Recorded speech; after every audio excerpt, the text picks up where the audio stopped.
Naam, ni Young Africans tena hatimaye wamemtambulisha Selemani Mwalimu Gomez, mzaliwa wa Januari 19 mwaka 2006, ambaye kwa sasa ana umri wa miaka 20, nyota ambaye kwa msimu uliopita alikuwepo kwenye kikosi cha klabu ya wekundu wa Msimbazi Simba, ambaye kuna kukuruka kara ambazo kwa siku za hivi karibuni zilikuwa zinaendelea, jambo ambalo likamfanya aweze kurejea kwenye klabu yake ambayo ilikuwa inamiliki, kwa maana ya Wydad Casablanca ya huko nchini Morocco. Sasa Young Africans wamefanyia umafia klabu ya Simba ambayo kwa siku za hivi karibuni tayari ilikuwa imeshamtambulisha kama nyota wao mpya ambaye watakwenda kumtumia katika msimu unaofuata, lakini Young Africans wamegeuza kibao na wao ndio ambao wamemtangaza kwamba ataitumikia na atavaa jezi ya Young Africans kwa msimu ujao. Sasa kwa mujibu wa taarifa za kikachero ni kwamba Young Africans walifanya mazungumzo na klabu ya Wydad Casablanca ya huko nchini Morocco, na wakaweka kiasi kubwa cha fedha ambayo inatajwa zaidi ya shilingi milioni 700 ambayo ndio imetumika katika upande wa kumpata Selemani Mwalimu kwa mkataba wa mwaka mmoja wa mkopo ambao ataitumikia Young Africans kwa msimu unaofuata siku za hivi karibuni. Mbali na kwamba klabu ya Simba tayari ilikuwa imekwisha mtambulisha, lakini Simba bado walikuwa hawajailipa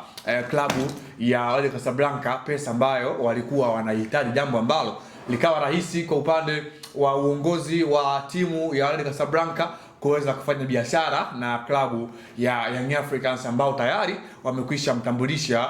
kwa siku hii ya leo. Hii imekuja ghafla tu kwa sababu hakuna mtu ambaye alikuwa anategemea, na ni jambo ambalo Young Africans wamelifanya kwa haraka mno, ikiwa tu ni sehemu ya maandalizi ya msimu mpya ambao unakwenda kuanza siku ya kesho kwa mchezo wa ngao ya hisani ambayo klabu ya Young Africans itakwenda kucheza dhidi ya mahasimu wao kwa maana ya wekundu wa Msimbazi Simba. Selemani Mwalimu ni miongoni mwa washambuliaji bora kwa wakati huu kwa upande wa wazawa, kwa kile ambacho amekuwa anakifanya. Ni miongoni mwa elite strikers wa kizawa kwa wakati huu ninapozungumza mimi na wewe, kwani kwenye msimu uliopita ni miongoni mwa wachezaji ambao walifunga magoli 9 kunako msimu uliomalizika, akiwa ni mfungaji wa pili kwa wazawa ambao walifunga magoli mengi, ukimtoa Maulid Mabad kwenye kikosi cha Coastal ambaye yeye alifunga magoli 10. Selemani Mwalimu alifunga mabao 9, jambo ambalo linamthibitisha ni mshambuliaji wa aina gani, lakini pia ni mshambuliaji ambaye kwa msimu uliopita ndiye alikuwa kinara wa ufungaji kunako timu ya Simba akiwa na magoli 9, akifuatiwa na watu kama kina Chama ambao alikuwa na magoli 8, wakina Alibasege wenye magoli 7, wakina Elie Mpanzu pia wenye magoli 7, na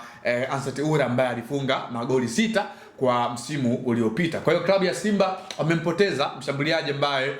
ana uhakika wa kukupatia magoli zaidi ya 6 kwa msimu mmoja, jambo ambalo litagharimu klabu ya Simba katika upande wa washambuliaji, licha ya kwamba wanaye Ibrahim Dumbi ambaye bado hajaanza vizuri. The same pia